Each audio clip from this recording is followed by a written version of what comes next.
Olá, eu sou a Nadir, integro aqui a equipe técnica da Secretaria Municipal de Educação e dentro da equipe técnica eu sou a responsável pela seção de apoio à diversidade, né? Que faz parte da gerência da educação de apoio à educação inclusiva, né? E também da divisão de educação inclusiva e diversidade.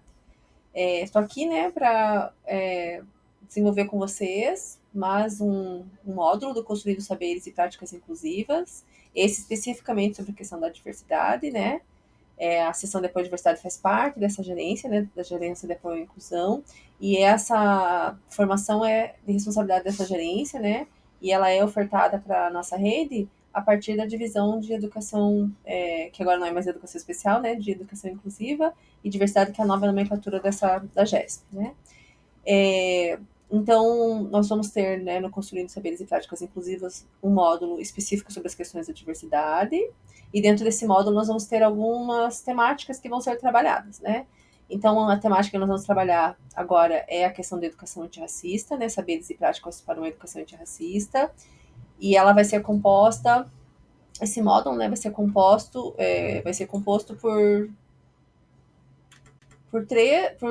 na verdade, por três vídeos, né, curtos. Esse primeiro vídeo, onde eu vou trabalhar um pouquinho com as questões da importância de desenvolver uma educação antirracista, né, por que a gente precisa desenvolver, né, qual que é a intencionalidade, da onde também que vem essa ideia de uma educação antirracista. E outros dois vídeos também curtinhos, né, sempre em torno de 20 até 30 minutinhos no máximo, né, cada vídeo, que vão trazer práticas pedagógicas, né, práticas educacionais na área da educação antirracista, né, ou da educação das relações étnico-raciais. E daí, depois nós vamos ter outras temáticas também. Nesse ano de 2025, nós temos tentado fazer algumas parcerias com professoras, com professores, né, que atuam nas unidades ou que, né, atuavam até pouco tempo nas nossas unidades, para realmente falar das suas práticas, né, para compartilhar conosco essas práticas a partir dessa formação. Espero que vocês, né, gostem da formação, que contribuam também para a formação de vocês, para a atuação de vocês dentro da unidade. E sempre, né, vamos aí dialogando para que a gente vá cada vez mais aperfeiçoando também essas formações, convidando também mais profissionais para poder falar das suas práticas, né, e ficarem aqui registradas. Então, esse vai ser o percurso, né? Então, hoje, agora, por meio desse vídeo, a gente vai discutir por que trabalhar com uma educação antirracista, e depois vocês vão ter mais dois videozinhos que trazem práticas didático-pedagógicas, né, dentro dessa área. E eu também vou, né, deixar na plataforma, né, da formação, vários materiais ali também para consulta, materiais também de uso em sala de aula, de recursos didático-pedagógicos, né, dentro dessa área especificamente, né? Então, vamos lá. Então, primeiro, precisamos pensar, né, se existe racismo no contexto educacional. Essa é uma questão aqui para a gente começar a refletir. Já fiz essa fala também, né, de forma síncrona, né, com vocês em algum momento, com profissionais aqui da rede. E durante esse momento, né, os profissionais normalmente comentam assim, Nadir, sim, existe racismo. Também já fiz essa fala, né, em algumas unidades específicas, né, onde desenvolvi também essa formação. E normalmente com esses públicos, né, o pessoal sempre comenta que existe sim racismo no contexto educacional. E se nós formos refletir, né, que o racismo ele é estrutural, que ele, né, permeia toda a estrutura social, todo o tecido social, né, passando por todas as instituições, inclusive, nós podemos entender que sim, que na escola, né, no ambiente educacional, nós também temos o racismo. E a grande questão é entender como que ele se manifesta. Então, que ele existe nesse contexto, né, nessa instituição, é um dado já, né, por conta do próprio entendimento do conceito de racismo estrutural, que estrutura, que permeia, né, todos os espaços, as instituições, todas as dimensões da sociedade, né, a gente falando aqui da sociedade brasileira em especial. Então, aqui o que a gente precisa refletir agora é como ele se manifesta, como ele se materializa, em que situações, em que contextos do âmbito educacional, né?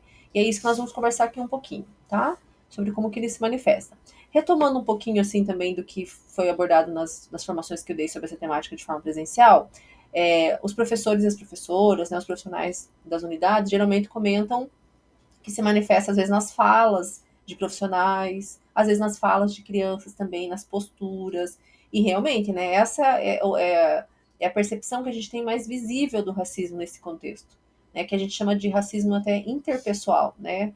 que é quando o racismo se manifesta entre duas pessoas ou entre uma pessoa e determinado grupo, né? Que é quando você manifesta o racismo de maneira, essa violência de maneira interpessoal, né? Nas relações, a partir de uma fala, né? Com conceitos, com categorias que desqualificam pessoas negras, né? Ou que, desumanizam.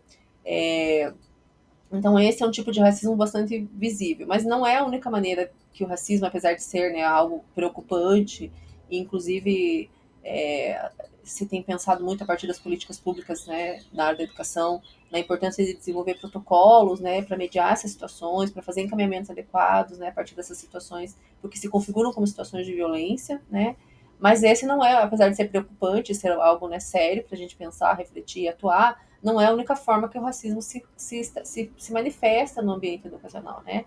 Então, daí, conforme a gente vai conversando com os profissionais, vão surgindo outros exemplos também. Claro que quanto mais a gente vai estudando, entendendo, né, como que opera o racismo, mais a gente vai percebendo ele, vai se tornando mais visível para a gente, né, dentro do contexto que a gente está atuando. E daí são vários exemplos também que os profissionais geralmente trazem, principalmente aqueles que já têm mais letramento racial, né, que estão já estudando, entendendo melhor como opera o racismo. Então, exemplos que sempre aparecem também é a partir dos livros didáticos, né? Como que os livros didáticos trazem representações também, ou trazem a invisibilização, né? A exclusão da participação negra, indígena na história, na literatura, na arte, ou trazem essa participação em especial no campo da história de maneira estigmatizada, sempre relacionando, né, a cultura negra, as culturas africanas, indígenas, ao contexto somente da colonização, ao contexto da escravização, né? Ou relacionado realmente a espaços e atuações, né, profissionais que não são valorizadas, né, que não tem prestígio social, digamos assim. Então também tem um pouco dessa abordagem às vezes estereotipada, né, que está relacionada também com uma perspectiva né, racista, digamos assim. Então também aparece nos livros didáticos. Se a gente for pensar no próprio currículo, né, o currículo da escola, o currículo do CMEI, ele também tem uma perspectiva racista, porque ele é ainda, né, hegemonicamente eurocentrado, pautado na branquitude, nas contribuições somente da elite, né, dessa elite branca, né, do Brasil. Então, não dá protagonismo, ainda não traz de maneira efetiva, né, de maneira justa, equilibrada, equânime, a contribuição é, das culturas indígenas, africanas, afro-brasileiras, do protagonismo negro, do protagonismo de pessoas indígenas, da contribuição também, né, desses saberes, dessas perspectivas. Então, a gente ainda não tem esse currículo realmente, né, digamos assim, equânime, no que se refere a essas representações, essas vozes, né, essas perspectivas. Então, essa é uma outra maneira também do racismo se manifestar no contexto educacional, a partir dessa perspectiva curricular. Até por isso que é, né, importante aí ao surgimento das leis, né, tanto da 10.639 quanto da 11.645, porque vão tentar, né, ajustar, vão tentar corrigir esse problema curricular que nós temos no Brasil, que é esse currículo eurocentrado e branco, mas é um processo, e a gente sabe que infelizmente ainda caminhou pouco nesse processo, apesar de mais de 20 anos dessas leis, né, principalmente da de 2013. O racismo também se manifesta no contexto educacional por meio das representações que a gente vê, né, para além do livro didático, também da questão curricular, as representações que nós vemos, por exemplo, nos materiais, nos recursos pedagógicos, né, o quanto que esses recursos, os jogos, os bonecos, né, as bonecas, mesmo às vezes lápis de cor, massinha de modelar, né, as literaturas também, né, que a gente tem disponível ali para trabalhar com as crianças, o quanto que todos esses materiais, esses recursos didático-pedagógicos, ainda trazem essa mesma perspectiva de priorizar, né, a representatividade branca, o protagonismo branco, né, as culturas eurocentradas, as culturas da elite. Também a gente precisa ter esse olhar crítico também para os recursos didático-pedagógicos, né? Então aqui só estou trazendo alguns exemplos de como que o racismo se manifesta, né, de diferentes maneiras no contexto educacional. Mas o que eu queria aqui conversar com vocês também é que o racismo, além dele se manifestar, né, a partir dessas questões de representatividade, de invisibilidade, ele também acaba se estruturando como uma forma de desigualdade educacional, né? Muitas das desigualdades educacionais relacionadas a acesso, à permanência, a sucesso escolar, elas também têm uma perspectiva de raça e cor. Elas também estão relacionadas com esse racismo estrutural. Então, o quanto que o racismo também se manifesta no que se refere a essas categorias, né, que são fundamentais para se pensar o âmbito da educação, para se pensar a educação de modo geral, que é a questão de acesso, de permanência e do sucesso escolar. Então, eu queria aqui avançar um pouquinho com vocês nessa discussão, né, como que o racismo também se estrutura, e talvez essa seja a principal a forma que o racismo se estuda de uma maneira que é o maior problema no âmbito da educação. Claro que é um problema muito grande a questão do currículo, dos recursos didático-pedagógicos, das questões de racismo interpessoal que nós temos nesse contexto, né? Tudo isso é muito problemático, mas tudo isso também acaba sendo um fator que gera algo ainda mais problemático, que são fatores, né, que geram desigualdades educacionais estruturais com base em cor e raça. E daí eu trouxe alguns dados para, né, a gente entender que há evidências empíricas, há estudos, né, que já têm demonstrado para nós, com números, né, mensurando, inclusive, essas desigualdades de acesso, de permanência e do sucesso escolar entre estudantes negros e estudantes não negros, né? E quando eu uso essas duas categorias, né, estudantes negros são estudantes pretos e pardos, e estudantes não negros são estudantes brancos e amarelos, tá? Então, só para vocês entenderem que categorias que eu estou utilizando, eu estou me referindo exatamente a esses dois grupos. Às vezes, nas pesquisas, aparecem também como estudantes negros e brancos, né? E daí, quando a gente pensa brancos, claro que não está aí abordando também os amarelos, tá? Mas, assim, né, nas pesquisas, geralmente ou aparece negros e não negros, ou brancos e negros, tá? Só para vocês entenderem o que aparece nos dados. Então, o primeiro dado que eu vou apresentar é sobre a questão de matrícula. E eu peguei esses dados que mostram uma questão de histórico, né? Então, por exemplo, esse em relação à taxa de matrícula líquida, né, na educação brasileira, tanto no fundamental quanto no médio quanto no superior, né, ele pega essas três etapas, ele mostra desde a década de 80 e como é que isso vai avançando ao longo das próximas décadas, né, até chegar ao ano de 2020. Então, vocês vão perceber, por exemplo, o primeiro dado que aparece em relação ao ensino fundamental de estudantes brancos e estudantes negros, né? Estudantes brancos estão marcadinhos em vermelho, os estudantes negros estão marcados na cor preta, que é o primeiro dado que aparece aqui, né, onde a flechinha está passando.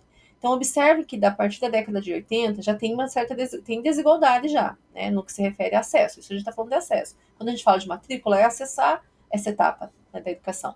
Então, a gente tem aqui uma diferença grande, né? Estudantes brancos já mais de 75%, talvez chegando ali perto já de 80%, e estudantes negros abaixo de 75%. Então, possivelmente ali em torno de 70%, né, conforme a gente consegue ver a numeração aqui. Então, observem que essa desigualdade, ela se mantém, ela começa a diminuir um pouquinho lá perto dos anos 2000, né? E depois a gente vai quase, né, tendo que, tanto brancos quanto negros, né, vão tendo o mesmo índice de acesso. Mas o que acontece, né, principalmente aqui a partir dos anos 2000, né? São duas questões bem importantes para a gente refletir. Primeiro, é a questão, claro, né, que na Lei de Diretrizes e Bases de Educação brasileira, né, na última versão, mas não me recordo agora se anteriormente também já tinha sido sinalizado dessa maneira, o ensino fundamental se tornou uma etapa obrigatória. Então, essa questão de tornar o ensino fundamental uma etapa obrigatória consegue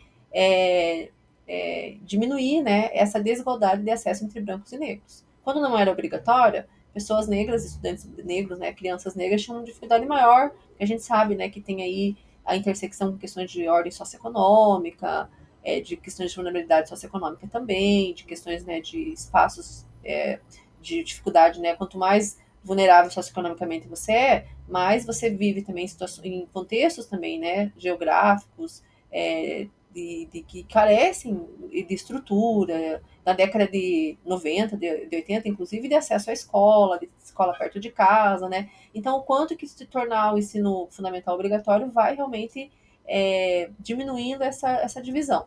E essa divisão não, desculpa, essa desigualdade. E a partir dos anos 2000, a gente também tem uma questão importante aí, que é o surgimento da lei de 2013, né?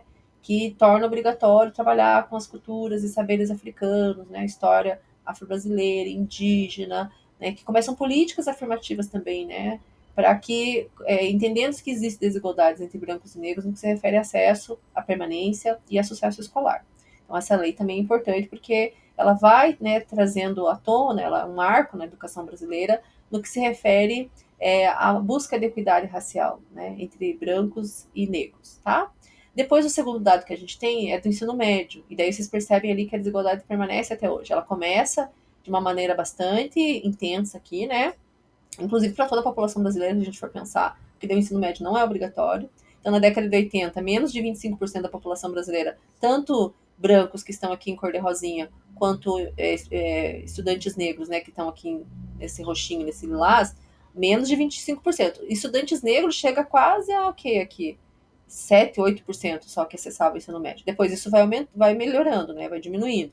Estudantes brancos, né, passam de 25% na década de 90, chegam, né, a mais de 50% na década, a partir dos anos 2000, hoje estão lá em 50 e poucos por cento, ainda é metade somente da população brasileira. E estudantes negros começam mais abaixo aqui na década de 80, né, tem também uma ascensão, passa de 25% na década, a partir dos anos 2000 somente, né, olha a diferença. Enquanto estudantes brancos passam dos 25% de acesso no ensino médio já na década de 90, estudantes negros só a partir dos anos 2000. E ainda assim, a gente tem um espaço aqui que demonstra que ainda há desigualdade de acesso entre estudantes negros e brancos. No superior, o quadro se agrava. Então, percebe que quanto maior a etapa de ensino, mais se agrava, né, a desigualdade entre brancos e negros, tá? E permanece também essas desigualdades ao longo do tempo. Então, no ensino superior, desde a década de 80, aqui nesse cor de rosinha, né, tanto a população branca quanto negra, né, perto do zero, né? Então, a população branca aqui, 5%, mais ou menos, depois vai avançando, né, chegando a 25% a partir de 2010, né, com várias também políticas públicas, né, gente, de acesso à população mais pobre, né, cotas sociais, várias políticas ali também, né, de estímulo, né, de acesso à população mais pobre às instituições privadas, com vários tipos de bolsa, né, então isso também ajuda, né, a partir desse período, e hoje um pouquinho mais de 25% da população branca consegue acessar o ensino superior. Já a população negra, observem esse aqui que é um dado bem interessante, na década de 80, 0%. Tá no zero, gente, né? 0% da população acessava. Não existiam pessoas negras na universidade. E a gente mantém esse quadro na década de 80, década de 90, começa a iniciar, sair desse zero, né? Iniciar ali um certo acesso a partir dos anos 2000. E daí, 2010, a gente chega lá em, sei lá, em 7, 8%, 9%, mas não conseguimos chegar ainda ao 25%, enquanto que a população branca já passou os 25% agora em 2020, né? Mas o que acontece também aqui a partir dos anos 2000, né? Que possibilita essa ascensão, mesmo que ainda pequena, da população negra e indígena, né? Na universidade, né? Apesar de não trazer os dados aqui de pessoas indígenas, a gente sabe que também a partir desse período há também o acesso de pessoas indígenas. As políticas afirmativas, né? As cotas de cor e raça na universidade, que são fundamentais. Sem essa política afirmativa, nós não teríamos esse quadro. Possivelmente a população negra ainda estaria no zero. Então, a importância realmente das políticas afirmativas, né, para as pessoas aí que às vezes são contra as cotas por não entender essa política, mas observe que em dados, né, só esses dados aqui já comprovam para nós a importância dessa política fundamental. Tá? Então, aqui um outro dado, agora em relação à permanência, a evolução das médias de anos de estudos, né, por cor e raça. Então, aqui, daí não está entre brancos e negros, né, e nem entre negros e não negros, tá?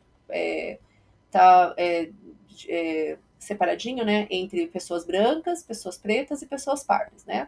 Então, os brancos aqui em vermelho, as pessoas pretas em lilás, em roxinho, e as pessoas pardas em verde.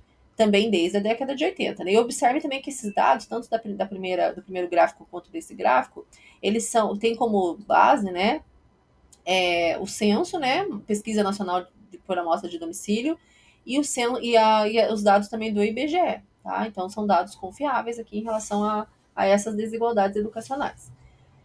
Em relação à média na evolução dos estudos, então vocês observam lá, né, que as pessoas brancas também, sempre as pessoas brancas estão numa condição de maior acesso, de maior ascensão, né, de ter maior número de anos de estudo, sempre estão numa condição melhor do que as pessoas negras, que aqui são os estudantes pretos e pardos, né?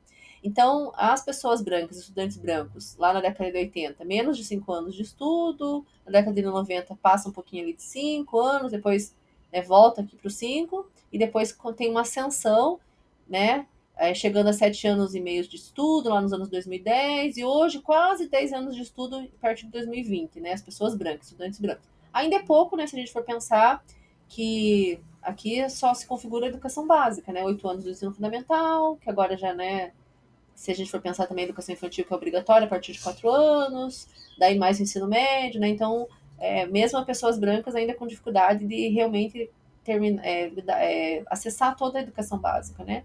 Mas as pessoas pretas têm também números menores, né? Começam lá na década de 80, menos de 2 anos e meio de estudos, na década de 90 chegam a 3%, a 3 anos, depois aqui, né? Só a partir dos anos 2000 também, gente, mais de 5 anos de estudo.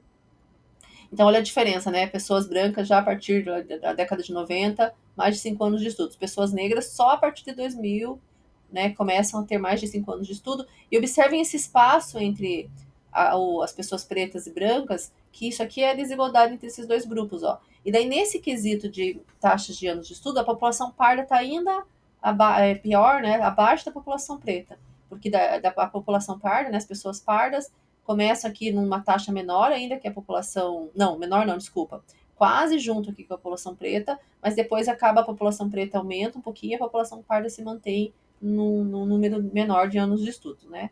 Chega aqui a exatamente a 7,5 a 7,5 a 7 anos e meio de estudo, né? Enquanto os pretos estão um pouquinho acima, mas pouca coisa também, 7,7, e os brancos estão lá chegando possivelmente aqui a 8, 9, né? Chegando um pouco mais acima de anos de estudo.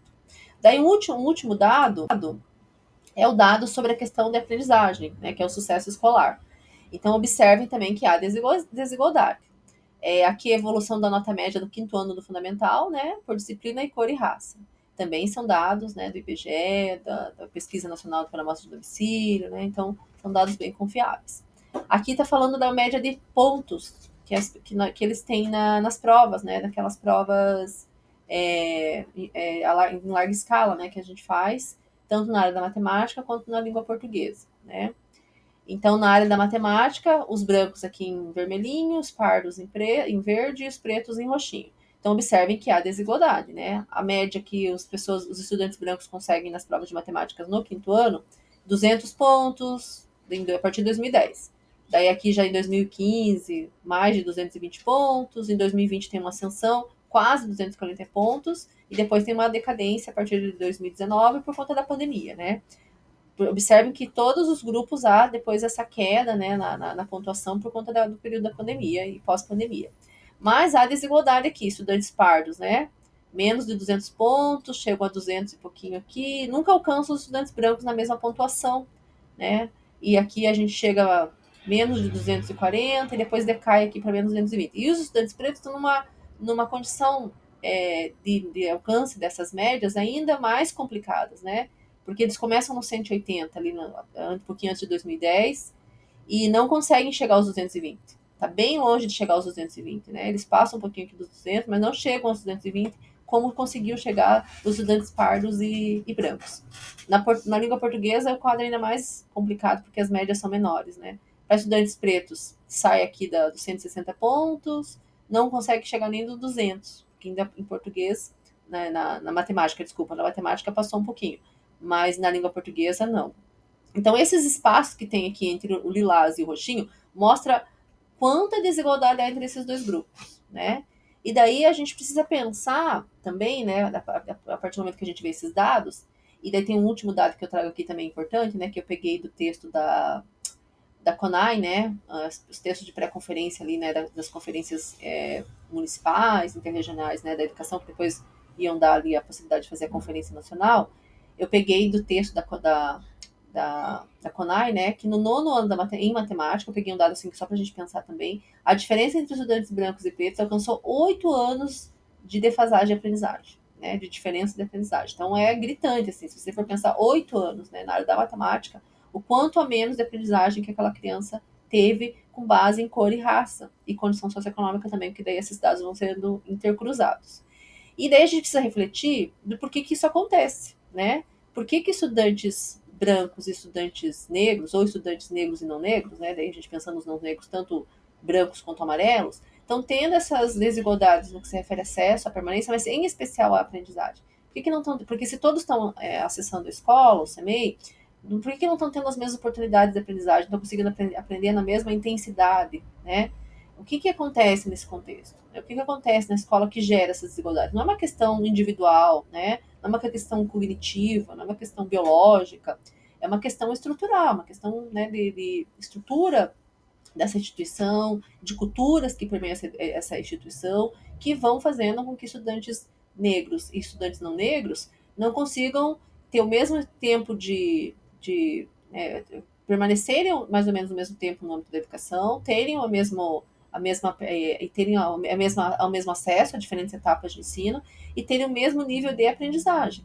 Então, um dos principais fatores, obviamente, né, é a questão do racismo, né, de como que o racismo está entremeado mesmo, né, dentro da instituição, a escola enquanto instituição, e o quanto que isso reflete e gera desigualdades educacionais estruturais como essas que eu apontei. Aqui, para a gente refletir, eu trouxe um recorte, né, de uma publicação que fala sobre racismo, educação infantil, né, e as infâncias, para a gente refletir como que o racismo, que é considerado inclusive uma das variáveis que compõem as chamadas experiências adversas da infância, como que ele impacta, né? Então, a experiência de ser criança negra no Brasil ocorre na diversidade do racismo brasileiro, e essas crianças podem enfrentar maior exposição ao estresse tóxico por traumas e situações de pobreza devido ao racismo. Então, como é que o racismo, tanto na sociedade mais ampla e também dentro do contexto da educação, da escola, ele afeta as crianças, os estudantes, né, os educandos, educandas negros e não negros de maneira diversa. Aqui a gente está pensando em especial, né, no como que ele afeta crianças negras e indígenas também. Então a gente tem, por exemplo, né, como é que o racismo impacta o desenvolvimento infantil? Questão da autopercepção, como é que eu me percebo, né, como é que eu me vejo nesse mundo, meu lugar nesse mundo, quem eu sou, do que eu sou capaz, a autoconfiança, a saúde física e mental, né? Há estudos já que apontam que o racismo, né, que é uma experiência de violência que ela é sistêmica, né, ela não acontece de uma maneira pontual, ela acontece cotidianamente. As crianças são vítimas de racismo cotidianamente, tanto na sociedade mais ampla quanto também no âmbito da escola, né? Inclusive as primeiras experiências de racismo mesmo interpessoal e até de percepção de racismo estrutural, né, do quanto que a pessoa negra não está, por exemplo, né, representada na realidade ou está sempre representada de maneira estigmatizada ou relacionada, né, com percepções de desumanização, de desqualificação, né? O quanto que isso afeta as crianças, em especial a partir do momento que elas vão para o âmbito do CMEI e da escola. As primeiras experiências de racismo são no CMEI e na escola, né? Então, isso vai causando impacto físico e também mental. Então, quanto que essas situações de racismo, elas vão causando, inclusive, né, questões de saúde mental. Hoje há estudos que já apontam, né? Oportunidades para adquirir habilidades e conhecimentos, relações parentais, construção de identidade, acesso a direitos, né?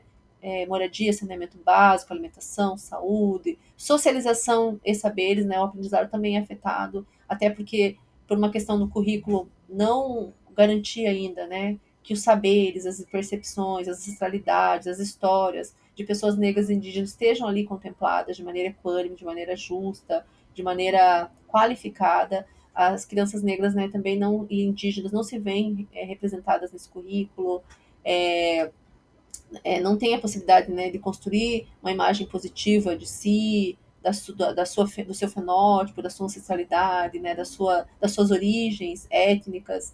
Então, toda essa questão de autopercepção, de autoconfiança que vão sendo também impactados pelo racismo, e isso impacta depois na aprendizagem. Né? São muitos fatores, na realidade. Aqui eu não vou não vou adentrar neles de maneira profunda, porque a gente não tem o tempo, né? A ideia é que a gente fazer aqui uma discussão um pouco mais rápida, mas que isso impacta, afeta, né, a questão da aprendizagem também. Então, para dar conta dessa discussão, né, de maneira rápida, eu separei um vídeo que é sobre os impactos do racismo, né, no desenvolvimento infantil, né, no desenvolvimento da criança, para a gente tentar entender um pouco esses elementos, né, como é que elementos são esses, como é que eles impactam na questão da criança, para a gente não, pelo menos, né, não deixar essa questão assim, né, só abrir essa questão e não fechar ela minimamente, tá? Mas realmente é uma temática que exige estudo, que exige muito debate, porque é algo complexo de se entender, mas importante de entender, né? Que o racismo está, sim, criando desigualdades estruturais com base em cor e raça, na sua interrelação, inclusive, com condição socioeconômica, né? Então, por isso que a gente tem aqueles dados de desigualdade no que se refere a acesso, a permanência, a aprendizagem. Não é por acaso que eles acontecem, não é uma coisa arbitrária. Existe toda uma estrutura que cria essas condições, que cria condições e que faz com que essas desigualdades permaneçam ou que elas, né, avancem, né, o combate a essas desigualdades de maneira muito lenta, né, e agora também muito, muito recentemente, tá?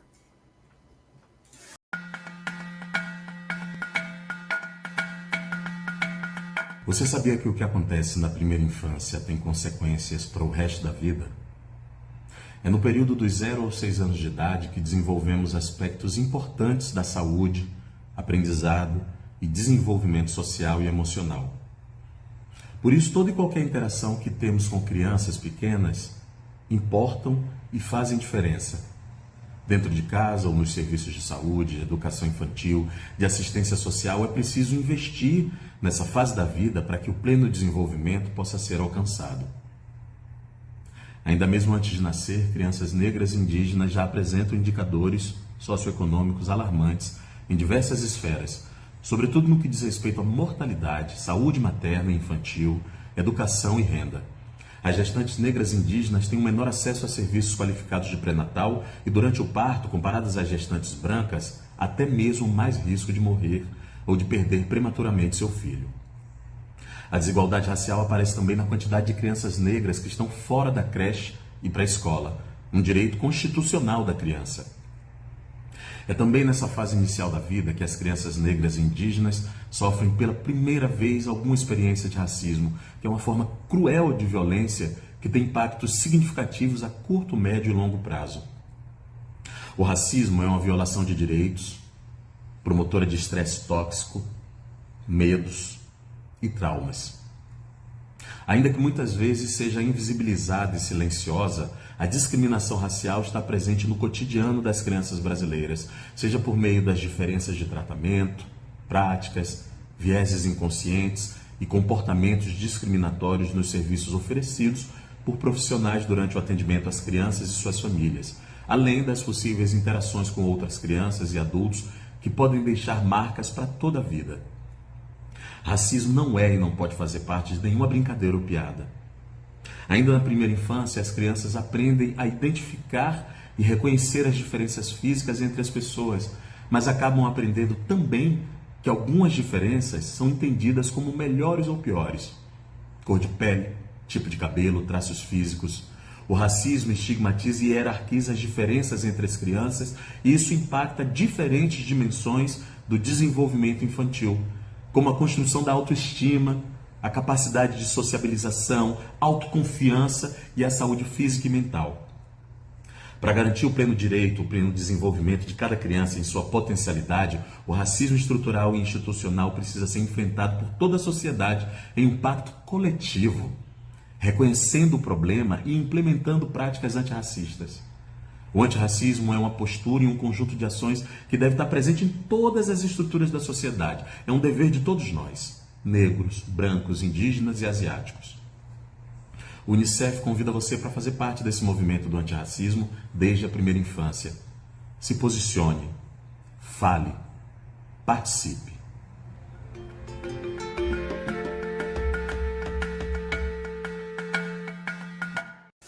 Então, agora que vocês, né, já assistiram ao vídeo, entenderam um pouquinho a partir da fala do Lázaro Ramos, né, que traz ali um pouco desses dados, né, dessas questões que têm sido debatidas amplamente na área, né, da educação, vamos pensar um pouquinho como que a gente pode tentar avançar para que a gente, né, combata essas desigualdades estruturais, né, que tem como base a questão de cor e raça na sua intersecção com a questão de condição socioeconômica, né? Para muitos profissionais da educação, é uma grande dúvida isso, né? Mas como que eu combato? Como é que eu consigo, né, garantir que crianças negras e não negras tenham o mesmo acesso, consigam ter os mesmos anos de estudo, tenham as mesmas possibilidades de aprendizagem, né, de sucesso escolar? Como é que eu garanto isso? Para muitos profissionais que não são da área da educação das relações étnico-raciais, que não discutem muito sobre as questões de racismo, de educação antirracista, é algo que parece muito distante. Mas os profissionais que são da área da educação das relações étnico-raciais, profissionais, né, que discutem a questão, né, da educação antirracista, os próprios movimentos de homens e mulheres negros, essas questões têm sido debatidas já há muito tempo. Né? No movimento negro já há muitas décadas se debate sobre como equacionar, né, direitos, inclusive o direito à educação para pessoas negras e não negras, né? E o que tem se entendido já há bastante tempo, então, né, pelo menos desde do início dos anos 2000, dentro da área da educação, a partir do momento que se lança a Lei 10.069, que cria uma nova área, né, um novo campo de reflexão, de atuação pedagógica, que é a educação das relações étnico-raciais, que a gente chama de ERER, né, e que aqui eu estou definindo como um campo pedagógico de saberes e práticas para uma educação antirracista.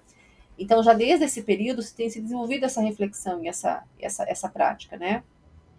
De que é por meio de uma educação para as relações étnico-raciais, por meio do ensino da história da cultura africana brasileira e indígena, que nós conseguimos avançar também. Esse é um dos principais caminhos, existem outros também, obviamente, mas com certeza um dos principais caminhos para se combater desigualdades educacionais estruturais com base em cor e raça é a educação das relações étnico-raciais, é o trabalho com a ERER, né?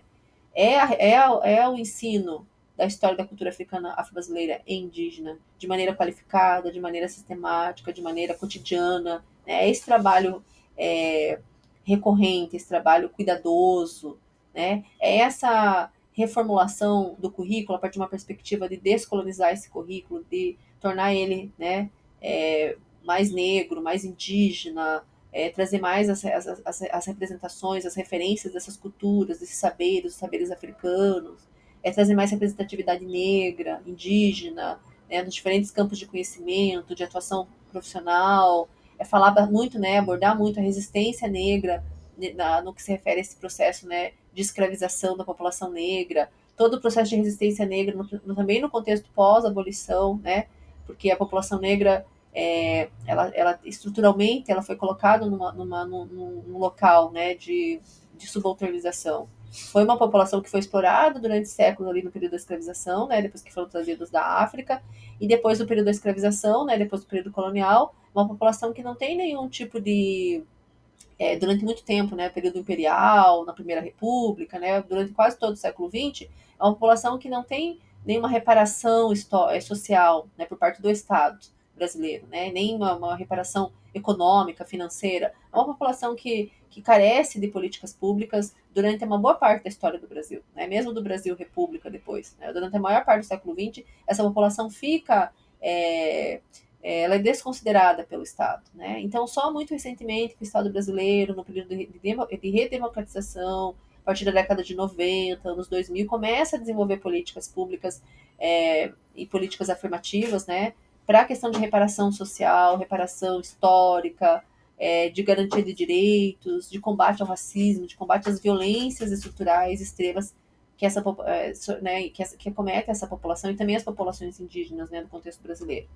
Então, por isso a importância, né, de trabalhar a questão da educação das relações étnico-raciais, que também são uma política afirmativa, pensada para o âmbito da educação especialmente, né, para garantir realmente equidade no que se refere a acesso, à permanência e aprendizagem para pessoas negras e não negras.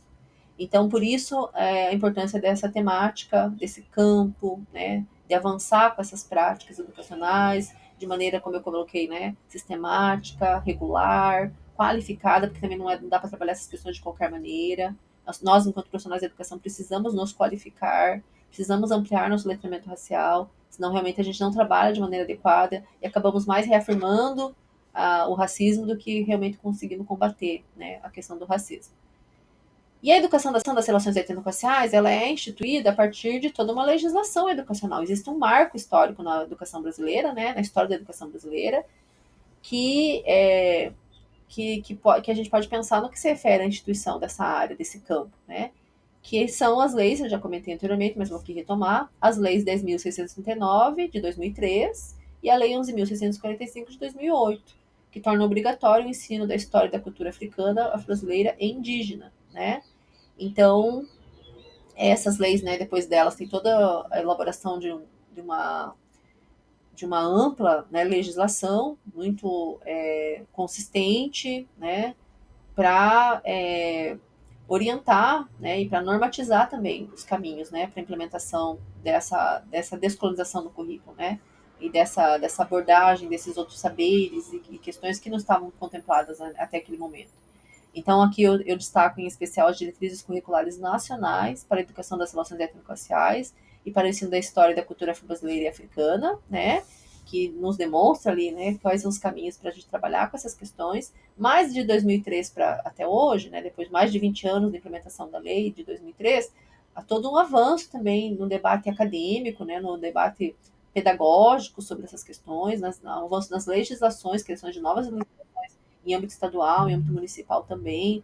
Além das diretrizes curriculares nacionais, nós temos também o Plano Nacional, né, para implementação da ERER, né, do ensino da história e cultura africana brasileira e indígena. Agora, recentemente, em 2004, nós tivemos o lançamento da Política Nacional de Educação das Relações Étnico-Raciais, né, da Equidade, Educação das Relações Étnico-Raciais e Educação Quilombola, PNERC, que foi lançado no ano passado, que é uma política também para garantir, para avançar, né, essa garantia, né, de uma educação antirracista, de equidade racial, né, de combate às desigualdades com base em cor e raça e na sua intersecção com questão socioeconômica, né, então também é uma lei bastante importante, né, uma política nacional, na realidade, que foi lançada no ano passado, está sendo implementada, né, desde o ano passado, com ações nos estados, nos municípios, né, e essa questão eu não vou abordar aqui também, mas já falamos sobre isso em outros momentos formativos aqui na nossa rede. Então, a importância realmente de todo esse arcabouço legal, teórico, conceitual, né? Hoje tem muitas bibliografias, muitas produções, muitos dados, né? Recursos didático-pedagógicos também têm sido desenvolvidos, têm sido garantidos também no mercado hoje para trabalhar essas questões. Então, a gente está realmente num processo de avanço, né? Dessa área, né, da educação das relações internacionais no combate a essas desigualdades. Mas aqui eu destaco em especial as diretrizes, né, e há um dos princípios das diretrizes que eu também sempre gosto de destacar, de comentar, é que o trabalho com a educação das relações étnico-raciais, ele passa muito pela abordagem da resistência da população negra em relação a todos os processos de opressão, né, que ela vivenciou, né, desde no momento que a população negra começa a fazer parte também, né, da história do Brasil e da história da cultura brasileira, começa a constituir a história do Brasil e da cultura brasileira, do período de colonização, né. Então, todo esse processo de resistência para garantir direitos, para sobreviver, né, porque são processos de opressão, de genocídio, de escravização, e a população brasileira, a população negra, né, no Brasil teve que ser muito resiliente, inclusive, para conseguir resistir, né, e até prosperar, né, a partir desses processos intensos, estruturais de opressão, tá? O estrago que o racismo provoca na criança, não tem André Luiz, Orixá, Jesus Cristo, Bezerra de Menezes, não tem ninguém que vai mudar essa lógica, porque o racismo é uma violência que ele não vai sair da sua cabeça. Na questão da educação, eu fico pensando assim, como que os rituais pedagógicos fortalecem o racismo. O movimento negro já denuncia isso desde 1930, desde 1940, centenário da abolição, 88. Nós fomos ao MEC dizendo que a gente precisava de mudar a escola. Então, eu acho importante trazer a história para a gente lembrar que o movimento negro sempre foi um sujeito político ativo. E a gente entregou esse protocolo para o MEC falando é preciso discutir, porque a gente já entendia que rendimento escolar tem a ver com afetividade. Não discute DEB sem discutir racismo. Não discute avanço educacional sem trabalhar a autoestima da criança negra. O racismo está ligado diretamente ao processo de ensino-aprendizagem. Não é à toa que todos os projetos de turmas aceleradas, ou dificuldade de aprendizagem, ou turmas com um número mais atrasado, quando as pessoas colocam essa turma mais desenvolvida, essa aqui é pior, as crianças negras estão em todas as turmas consideradas piores. Nós somos geneticamente capacitados, como qualquer outra pessoa branca. Se o projeto Genoma já disse isso, a ciência já legitimou isso, por que é que a gente está congelado naquele lugar do não saber? É porque a professora negra que não encosta na mão da criança negra está fazendo com que ela se retraia e ela tenha vergonha da sua identidade. É porque o professor negro que chega na sala de aula e já tem o destino traçado de onde é até onde essa criança negra vai chegar, ele está contribuindo para o desenvolvimento desse menino. Não tem condições essa pessoa querer avançar, deixando ele sempre calado, amuado, invisível. Não fala da cultura, porque o menino negro, que é de candomblé, que não pode vestir a roupa branca dentro da escola, porque sabe que vai ser retaliado, e que a gente tem vergonha de pegar o livro de história na quinta série e ver a nossa história, que começa os escravos. Ninguém fala dos reis, das rainhas, da resistência. Se todo modelo que a escola traz é negativo, como é que a gente vai ter rendimento escolar, gente? Se eu trabalho o dia inteiro, vou estudar só de noite em escola pública, lá longe, onde eu moro na periferia, como é que eu vou chegar igual e ter o mesmo rendimento? Eu lanço um livro falando exatamente sobre isso, Bullying Não, Isso é Racismo? Negras em Confidências, relato de mulheres negras que sofreram violência no ensino fundamental. O bullying te descaracteriza, mas o racismo te desumaniza. E o curioso é que eu tenho escritoras no meu livro de 70 anos que conta a história aos 6 anos de idade. Quando eu tinha 6 anos, o Paulo José da Silva, ela sabe o nome do agressor, ela sabe a época que foi, ela sabe a situação que aconteceu, porque o racismo é uma violência que ele não vai sair da sua cabeça. Então a gente pega relatos como esse para dizer para o professor, preste atenção, porque a sua atitude é um ritual pedagógico que fortalece o racismo, o silêncio curricular e por aí vai. Então a Lei 10.609 foi um avanço, mas eu acho que o movimento negro teve uma grande sacada. Se nós fomos, o povo negro, proibido de frequentar a escola pública, uma época da história do Brasil, a gente volta para dentro da escola para ensinar o professor a trabalhar a questão racial na escola. Porque a nossa entrada na escola não podia ser uma entrada impositiva. Então a gente começou a trabalhar a identidade dos professores. Antes de fazer o trabalho com os alunos, a gente trabalha a identidade dos professores. Vem cá, vamos sentar aqui. Porque essa é a armadilha que o racismo negou. Então, seu pai é preto, a sua mãe é branca, você pode ser branco se seu pai é preto? Como que é isso? Vamos ver quem que nós somos? Nós estamos falando de quem mesmo? Então, trabalhar a identidade do professor, porque eu costumo dizer que professor que olha para o espelho e não acha sua cara preta legal, não vai trabalhar 10.039. Eu digo sempre aos professores, se você não dá conta de trabalhar a questão racial na escola, se você não dá conta de entender sua identidade racial, saia da escola. Porque o estrago que o racismo provoca na criança, não tem André Luiz, Orixá, Jesus Cristo, Bezerra de Menezes, não tem ninguém que vai mudar essa lógica, porque são situações aparentemente sutis, mas extremamente eficazes para deformar a gente pro resto da vida. Eu acho que a educação para a gente passa por aí. Não é só a educação formal. A educação para a cultura negra não é nem a escola, não é nem o pós-doutorado. Para nós, a pessoa mais sábia é a pessoa mais velha, que já aprendeu com a vida. Por isso que a gente fala que quando morre um negro, um velho, um idoso negro, é como se tivesse queimado uma biblioteca inteira pela sua sabedoria, pela sua experiência e pelas formas que vão ensinando a gente a se educar, a respeitar os mais velhos, a falar mais baixo, a pedir bênção, a reverenciar outros valores que a escola não vai conseguir. E a gente ainda precisa da escola, mas a gente tem outras formas de educação que eu acho que são muito mais eficazes, que garantem a gente. Então, eu acho que a escola tem muito que aprender com o movimento social negro.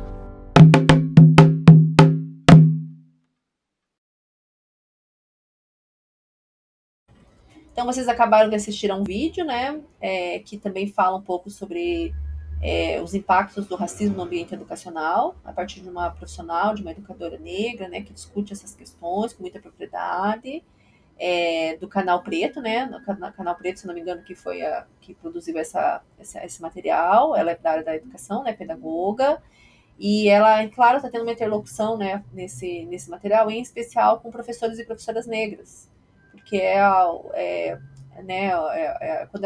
quando eles produziram esse material, nesse diálogo, né, como se ela estivesse dialogando em especial com esse público, mas é claro que agora esse vídeo se popularizou bastante, e observe que quando ela fala em alguns momentos ali, né, que ela fala de professores pretos, professoras pretas, né, professores negros, negras, o que ela fala em relação a esses profissionais, que ela está dialogando especificamente com eles, mas que isso vale para todos os professores e professoras, né, não só para professores negros e negras, né, mas para todos os profissionais da educação. O que ela traz ali, né, é válido, na verdade, para todos e todas, tá? Acho que essa é uma questão importante de se destacar para entender também o recado que esse vídeo procura trazer.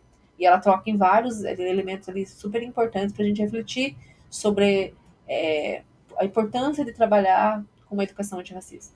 Eu acho que O intuito com esse primeiro vídeo, para essa formação, era que vocês entendessem, né, a partir de dados, a partir de algumas reflexões, né, sobre por que é tão importante trabalhar com saberes e práticas antirracistas, tanto no ambiente do CMEI quanto no ambiente da escola, né. E depois desse vídeo vocês vão ter acesso a mais 2 vídeos, né, que vão trazer práticas de trabalho, né, efetivas, tá bom?